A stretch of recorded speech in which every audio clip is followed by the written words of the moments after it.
Hey, this is Detective Sadist, and this is Resident Evil Outbreak. Now, this is one of the very first Resident Evil games I played because I remember going into Blockbusters when it still existed, when I was probably about 11 probably, about 9 years ago. And I got Resident Evil Outbreak, and I was lucky enough to find Resident Evil Outbreak File 2, its expansion there as well, so I got both of them. And I was quite reluctant to play them when I was little, because I was I was one of the ones that was kind of scared by horror games, but yeah, now I just find them really fun to play. So yeah, this is Resident Evil Outbreak. It's set between Resident Evil 2 and Resident Evil 3. It's just a couple stories of the random survivors that were there in Raccoon City at the beginning of the outbreak. So let's get straight to it. The scenario. And we'll play Outbreak. It's the first scenario. It says, it was a typical night at Jay's bar. Some uninvited guests crashed the party. Our race for survival was just beginning. And the interesting thing about this is that you get to pick from one of these 8 characters. All have unique skills. And you have 2 AIs that follow you as well. Now, I can't remember if it was this game or File 2, but you could go online with it. I never did because I never had the PlayStation Network adapter thing. So, from what I did play, I was always just on my own. But I think I made it a lot better. I mean, while this game is good for co-op, when it was like this, I think it just makes it a lot scarier when it's the player on their own. So, let's see what character you want to choose from. We got Kevin, who's a police officer, age 31. He has a high quality handgun at the start of the game. Mark, who's a security guard. He is strong with melee weapons. They're quite useful. Jim, he will rarely be attacked by enemies. He's a subway staff. George, who's a doctor. He can create many types of medicines. David, who's a plumber. He can create new weapons using tools. Alyssa, who's a reporter, who's a master of unlocking things. Move over, Jill. Yoko, who's a student. She can hold more items at one time. Cindy, who's a waitress who can heal her friends. And that's it. Hard to say. Some of them are quite useful. Like him, he's strong with melee weapons, or he'll rarely be attacked by enemies. But you've got some people who, well, they may be good in their own way. I don't really feel much for like George. He can create many types of medicines. I was never really one to try and create things like him as well. He'd create new weapons using tools, but I would just go with what they gave me. But you never know. During this playthrough it could be different, because I haven't played this game in ages. I'll go with Mark, security guard. Yeah. Normal, of course. So, I do actually remember quite a lot of the first level from when I used to play it.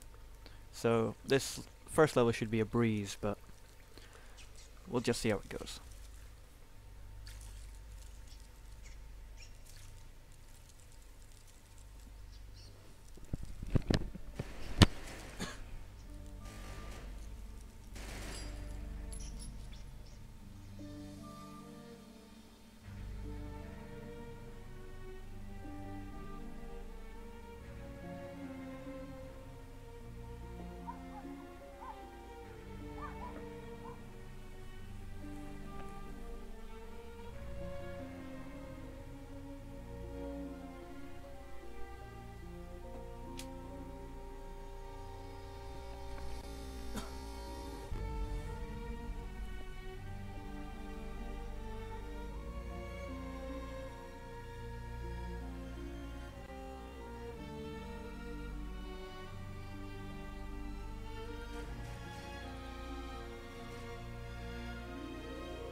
was a disruption earlier at today's football match between the Raccoon Sharks and the Old Port Thunders.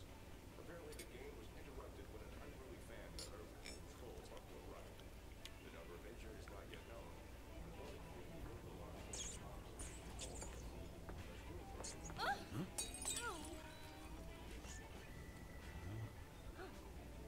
Aren't you eating anything? Hey, Bob, where's your mind?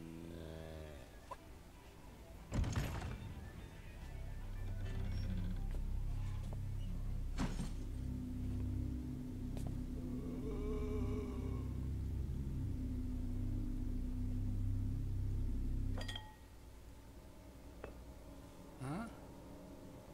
What a weird... Who is this guy? Damn it! He's unconscious. Are you alright?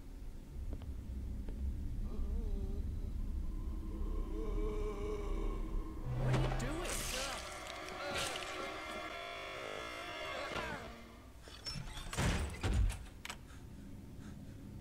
What the hell was that? As you saw there a couple times, it went a bit slow and the sound didn't sound right, so my apologies for that. It's just the emulator. So I shouldn't worry if that happens again.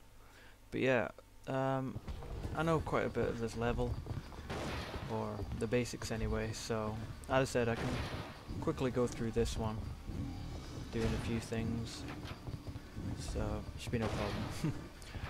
But yeah, first of all, just put that barrel in front of the door that stops the zombies getting in for a bit. Just pick up this spare handgun, even though I've already got one. And you get the staff key, the bar key, whatever, from behind the bar. And then you use it to open this room here. Now the doors there are just toilets, and there was a plain manual on the floor there and a herb at the back, but you don't really need them right now. In this game you get points if you do special things.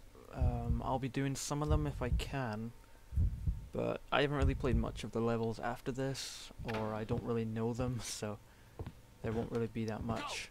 Okay, yeah, I just voice command them to call those over.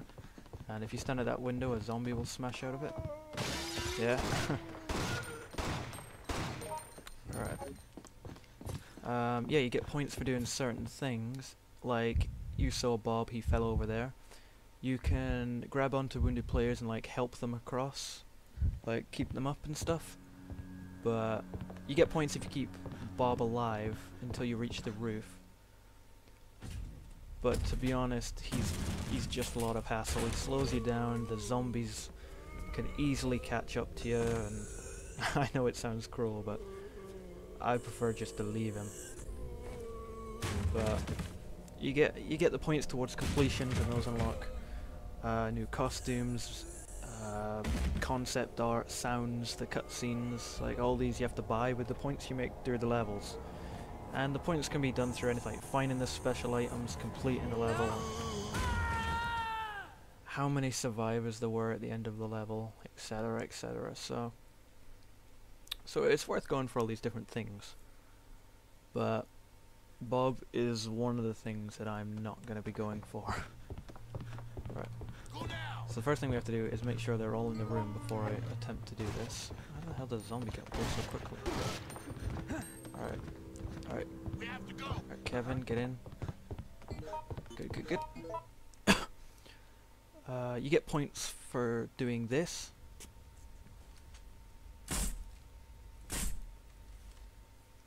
Yeah, you get points for doing that.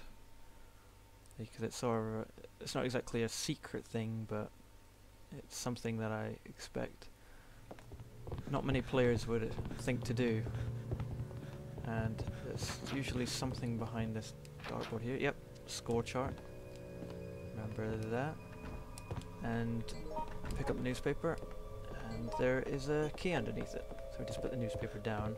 But I think you get points for actually reading that newspaper, even though I didn't really look at it.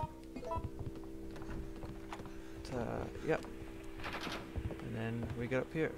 Now it may seem like I'm going through this too fast, but with the way this game is, is that you're already infected, and you have to try and beat the level before your infection rate goes up. Now, it doesn't go up that fast that you have to just rush your way through it. You can explore a little bit, but every time you're bitten, the infection goes up faster and faster. So it's best just to try and get everything out the way.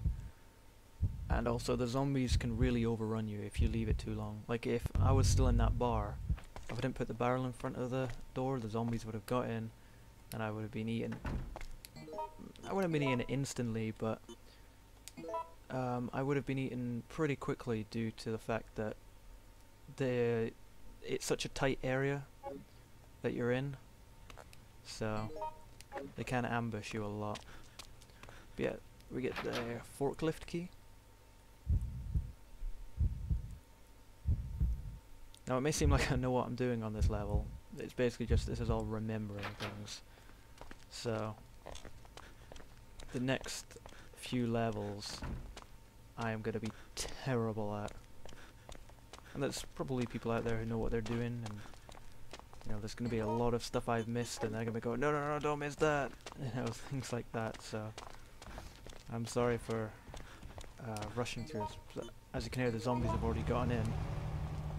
But if we can just quickly all get up here before the zombies reach us, then we'll be fine for now. Yes. So, come on up. Let's go. Come on, Cindy and Kevin. Move. Okay, I think Cindy's coming up. Don't know about Kevin. Okay, sounds like they're both coming up now, which is good. Better equip this actually. I guess I can't equip it up while I'm up here, but just want to wait for those 2 minutes, see if they're actually coming. Yep, there's the there's Cindy and Kevin. Now obviously Bob can't climb up here, so what you have to do is you've got to come up here, leave Bob in that room where I don't think the zombies attack him that much because he's already infected, but I think they still try and grab him. But then you come down here and you open the door down there. But if I go near that door, then zombies all pour in. So it's best just to leave that. We have to go. Oh, no idea where the hell Kevin went. Oh, where is Kevin? I swear he came up with us. Oh, yep, there they are. Alright, screw it. We gotta go.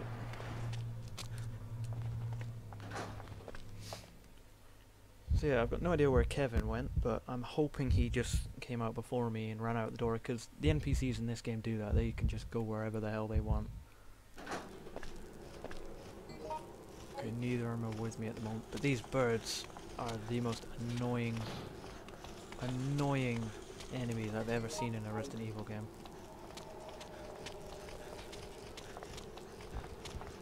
Oh, there's a zombie.